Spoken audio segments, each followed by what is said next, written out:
think we should move on to the aftermath of that Grand Prix, because after the Russian Grand Prix, there were rumors that Kvyat was to have a few meetings with Red Bull regarding sort of, I don't know, some little decision, and it was announced today that, Robert, I don't know what you guys think about it, but I think this is probably the most idiotic decision Red Bull's ever made. But Max Verstappen is swapping seats with Daniel Kvyat for the rest of the season. So Kvyat's going back to Toro Rosso, and Verstappen, 18 years old, remember, is going to be a Red Bull driver.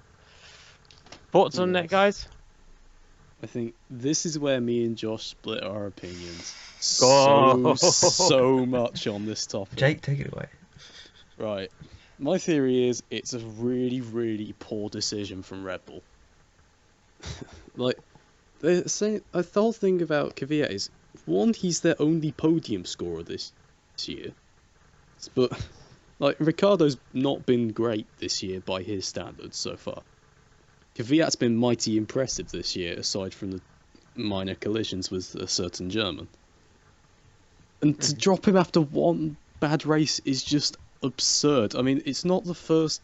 I'm assuming this will come from Helmut Marko, because it nearly always does. Yeah, I mean, people at the top of Red Bull. The people at the top of Red Bull, because I think they also closed the TV station this week out of nowhere. Yeah, this is kind of hide that fact. I think the biggest issue is it may well ruin Kvyat's career, which again, it's the problem with the Red Bull Driver Academy. There's so many good young drivers. Where do you put them? And if you make one mistake, you are crucified. If you look at so many Red Bull graduates in the past. But I think the bigger worry is, are we putting Verstappen in the top team too soon? Because, for lack of a better term, he's kind of like that Martin Odegaard kid. It's in football at Real Madrid. He's pretty much the same age, and he's playing for one of the best teams in the world. It may well ruin his career with all the pressure, and I'm worried that's going to happen with Verstappen. Because we know he's a good talent. Mentally, I don't think he's quite there yet. I mean, he's had way too many outbursts and said way too many stupid things, I think. He needs to grow more as a person rather than a racing driver. But I just don't see this working for either party. Yeah, I mean, obviously you said that Ricciardo's kind of had a poor 2016, but I do kind of disagree. I mean, obviously you said as well that Kvyat got the, of course, the only podium of Red Bull's 2016 season so far, but I thought Ricciardo's done a really, really solid job, and, I just feel like Ricciardo is the better of the two drivers, and has really kind of stepped up his game this year, but has kind of gone under the radar a bit, and, I mean, Kvyat got that podium in China basically because his teammate got a puncture, and actually there were about 30 seconds between the two of them. Once, of course, Ricciardo had come through the pits and got a fresh set of boots and got rid of that puncture, but by the end of the race, there was just 7 seconds between them. Ricciardo's shown Kvyat the way, really, in qualifying, out-qualifying, I think, something like, this is not an exact figure, but something like 16-7, something kind of along those kind of lines, fairly convincingly. And although Kvyat has outraced Ricciardo, I think Ricciardo's had a lot of bad luck over these past couple of years, and is still very much, in my opinion, one of the best overtakers on the grid. And I guess, it's a similar story as well for Verstappen. I mean, it's not just that, he is an incredible, in terms of pace as well. And I feel Verstappen's really stepped up as well this year. I mean, I was in the camp last year saying that, Sainz and Verstappen are pretty much equal, but I think Verstappen's kind of kicked a bit clear this year.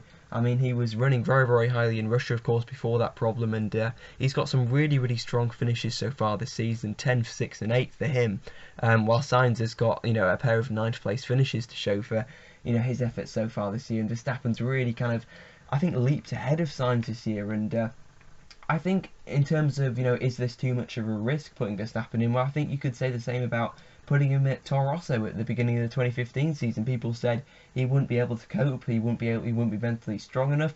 But at the end of the day, he had an incredible rookie season, and I think defied all expectations. And I think he's going to do the same thing at Red Bull. I think he's going to give Ricciardo a run for his money. And I think if this was any normal 18-year-old, they probably wouldn't be able to cope. I don't think Al-Jaswari coped. I don't think Gutierrez coped over these past couple of years when they were thrown in at a very young age. But I think Verstappen will, because he is something special, and I think that when he goes to Red Bull, that might be, yeah, I do agree, it might be too early, and maybe it would be best to put him in at the end of the year. But I think this is a decision based on the past 2 years and not just on the Russian Grand Prix. It might be used as a bit of a kind of catalyst to make this change, but I think overall it's been made for the better, and I think it will help them.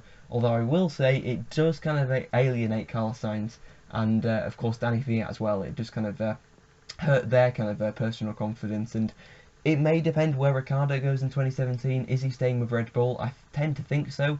People saying he might move to Ferrari, and if he does, is that a way back in for Danny Kvyat? I'm not sure. Would he go somewhere else on the grid? I do agree, I think Kvyat is a good talent, and I think if there is justice in F1, well, if he does get dropped by Red Bull or Toro Rosso, I do hope he does get a seat somewhere else, possibly kind of a Renault, kind of Sauber, Force India, somewhere kind of in the midfield for him to build his reputation. And then I think there is still a decent career left in him, but I think if you look back at history, Vettel is the only person to leave Red Bull and I think stay in Formula 1. Exactly your or point. Luzzi as well, obviously with Force India, I think, in it. Maybe Vettel and Liuzzi's not a long list with people speculating Ricciardo's going to leave, is it? No. It's and not I think clean and HLT I would like to point out as well. I'm basically proving myself wrong, but basically for people like Buemi, Al Jashwari, Bourdais, Scott Speed, your career is basically ruined if you get dropped by Red Bull. I wouldn't say ruined, because if you look where Formula One they've career gone, Formula One yeah. career. That's the best thing, because like you said with Buemi, of course, he's won all sorts of stuff. So there is life after Formula One. I'm Danny Kvyat, I'm sure if Red Bull does come to the point where they drop you, there's a wonderful seat probably waiting for you in the sports cars somewhere, which is by no means a bad thing to go to. And if you're still young, let's say like Lucas de Grassi, who was dropped after one season, he went across to the World Endurance Championship and is highly competitive and winning races. So I think if you should just kind of get out of Formula One quickly if your career's not going anywhere.